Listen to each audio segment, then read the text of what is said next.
Okay, for most part of this video, I want you to forget that the Ather Rizta is an electric scooter. Let's just consider it as a normal internal combustion engine scooter. So let's think that most of its competition is the likes of the Vespa, an Aprilia, an Activa, whatever. The only reason I want to do that is because I want to emphasize how good of a value proposition or how good of a product the Ather Rizta is without even considering its niche that it runs on electricity.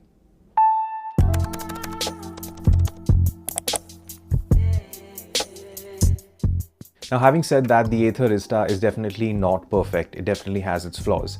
In my last video, I reviewed the Oneplus 13 and you guys seem to really like how I split that video up. If you haven't watched that video, I'll link it right up here and in the description. But I split the video up into the great, the good, the could improve, and the ugly. I'm going to stick with that format too. And again, I'm going to start with the things that are not so good because the lists of the positives far outweigh the cons. So let's start with the uglies. Now, I know I told you to forget that the Ather Rizta is an electric scooter, but for this one point, we need to circle back to that fact because the one ugly that I really want to talk about is battery degradation. Now, it's not so much of an ugly, but I just need you to understand that if this is your first EV that you're investing, this is something that's a fact in the distant future. If you own a phone or an iPhone specifically, you'll be familiar with the term battery health. So basically the number of times your battery can be charged and discharged is finite or degrades over time. 5 years down the line, your battery will run only on 80 or 85% of its capacity. That's just physics, that's just chemistry, I guess. But I just want you to know that this is a fact in the distant future. So buying an EV is not all rainbows and sunshine, and it's not only about cost saving. I think we have ruined this planet quite a bit. So if you can do a little bit in kind of making that a better place, I think from that train of thought, owning an EV is a positive. But battery degradation is definitely a fact, and in terms of your return on investment, this is not something like a regular Activa would do to you. So if this is your first EV, understand or keep that at the back of your head that battery degradation will be something that you have to look at in the future. Now that is the ugly truth about owning EVs, but I have to caveat that a lot of these 5-year reviews that I've been watching about the Ather 450X, the battery degradation is much better compared to a lot of the competition. So I guess that's a saving grace. Now let's get to the next step, the things that could improve. I mainly have 4 things to talk about in the things that the Ather Rizta could have improved on. First, and you must have seen this in my original review on the Ather Rizta, is the lack of a touchscreen. I've definitely got used to it. If you don't know, the 450X has a touchscreen, the dashboard is a touchscreen, but on the Ather Rizta, it's a toggle. I've definitely got used to it and I've kind of navigate through the dashboard without even looking at it right now through the joystick. However, I think having a touchscreen would definitely make that experience a little more smoother. If you want to use maps, you kind of have to just search it on the app on your phone and then send it to the scooter. So things like that are quite okay, but having a touchscreen on the device itself would make it a more smoother experience. The second thing that I want to talk about that could have improved is a little bit of finesse in bodywork. Most of the bodywork is actually quite good. I'm quite happy with it. But there are 2 things that I didn't like. One is the extra accessory, that's the guard that I've put. It's good, it's kind of helped me in dire situations sometimes, but it is very flimsy. At one point, someone's bumper got stuck on my guard and it kind of just got pulled out of the body. It wasn't really that drastic. So I think the guard could have been improved. Even these small edges, these small rubber edges that are around the guards just keep falling off and I keep losing them. I went to Ather, I asked them, can I just get these rubber bits just to block these pipes? And they said, no, I have to buy the whole new guard. And the other thing in terms of quality of the bodywork is this panel. This little panel at the front of the handle where the headlight would have been if the headlight was on the handle is very flimsy. It started making noise after like 2 months of owning it. It kind of rattles, and the Ather being such a quiet bike, the rattling of that sound was even more irritating. I went to the service center and the service center guy said they do the same thing that I did. They just put a packing in.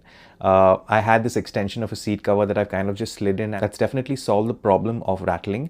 It doesn't make any sound now, but I shouldn't have to do that in the first place. So these 2 things in terms of quality of bodywork, I think could have improved, but the rest of the bodywork I have no complaints about. Third thing that could have improved is few bits in the software. Now, certain times through my ownership of the Ather, I bought it somewhere in August, so I've had it for some time right now, and I've completed more than 2,000 kilometers, so it's a sufficient time to understand this. A few things in the software suddenly get a bit buggy, like the indicator sounds would just go off or the reverse sound would just go off. Sometimes when I send a location from my app to the scooter, it would accept the location, but it wouldn't really show me the way. I just had to redo it again, or worst case scenario, I just had to restart the bike. You kind of have to press both the brakes and press the start button for 3 seconds for it to kind of reboot the whole system, and 100% of the times any of these software glitches would just solve itself. They do send you very regular software updates, and you kind of get this little notification that you have a software update, and which means they're paying attention. But there are a few glitches here and there through the software that can be fixed, again, through just a simple reboot, but I shouldn't have to be doing that. It is a tech product at the end of it, so I'm sure some of these glitches are accepted. It is nothing compared to most of the horror stories I've heard from its competition. And the last thing I want to talk about is the optimized charging.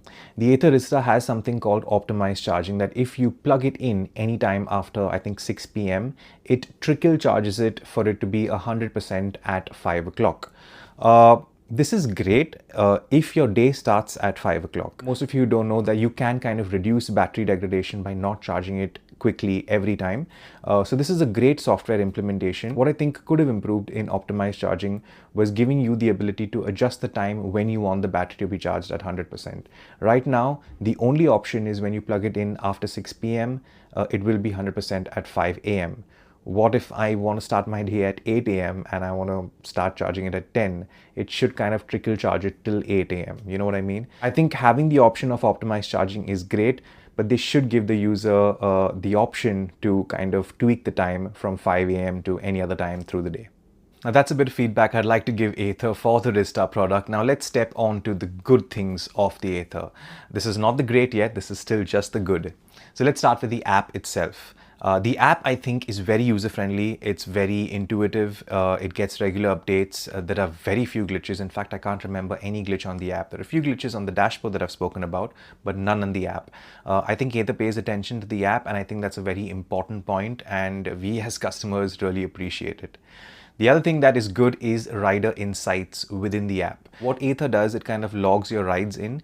So any ride that you do, it kind of gives you small insights on it, like the top speed or how efficiently you've ridden. If you've ridden in the zip mode for how many kilometers and in the smart eco mode in how many kilometers. It also gives you efficiency insights in terms of how many kilometers you've ridden with 1 unit of electricity.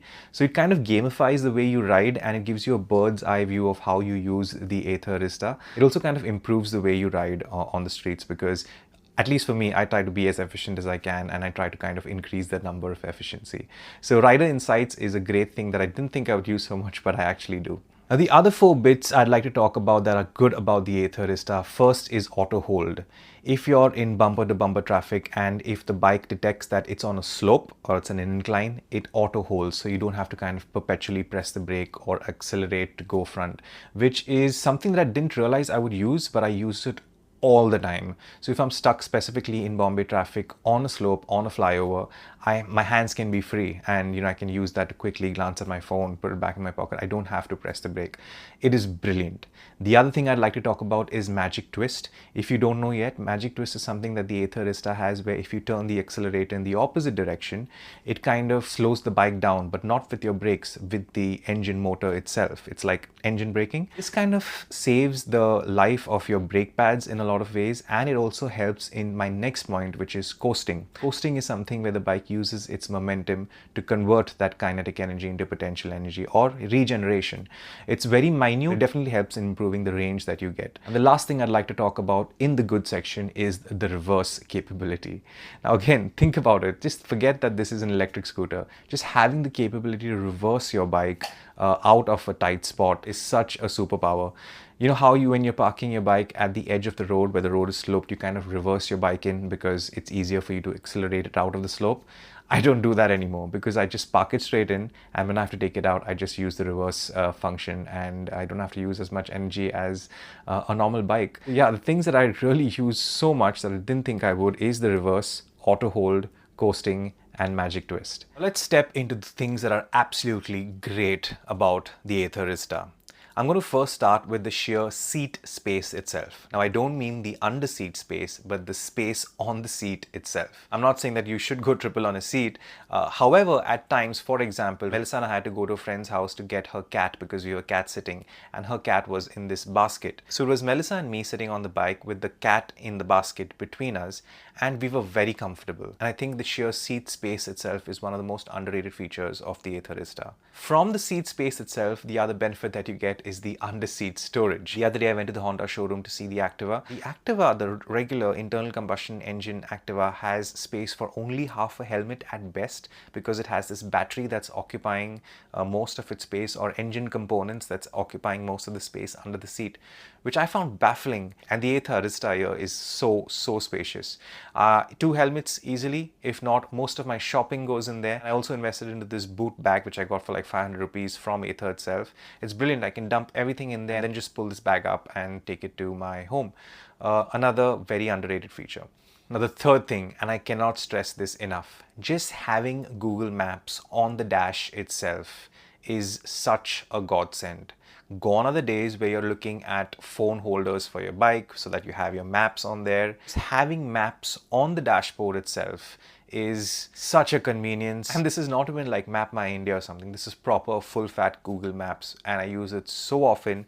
It gives you live traffic updates. It gives you the red lines if there's traffic up ahead. It gives you a blue line if it's free. It is brilliant. Again, think about it. Just forget that it's an electric scooter. Just think about it that it's a normal scooter. And just having maps on a normal scooter is such a godsend. Speaking of the dashboard itself, the whole integration with your phone on the dashboard is so smooth. I don't have to have my phone accessible. It can be in my pocket, it can be in my bag. You can control your music on the go, change songs, go forward, go backwards if you're listening to a podcast. If you get a call, you can answer the call because you have the name that reflects on the dashboard itself, or decline the call or hang up, all within the dashboard itself.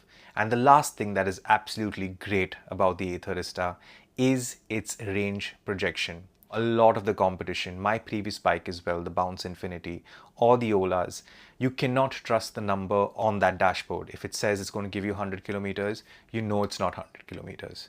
With the Ather, to the dot, you can expect the range that it's displaying on the dashboard. If it's saying it's giving you 80 kilometers, you'll probably go 81 kilometers, but you'll definitely not go below 80 kilometers.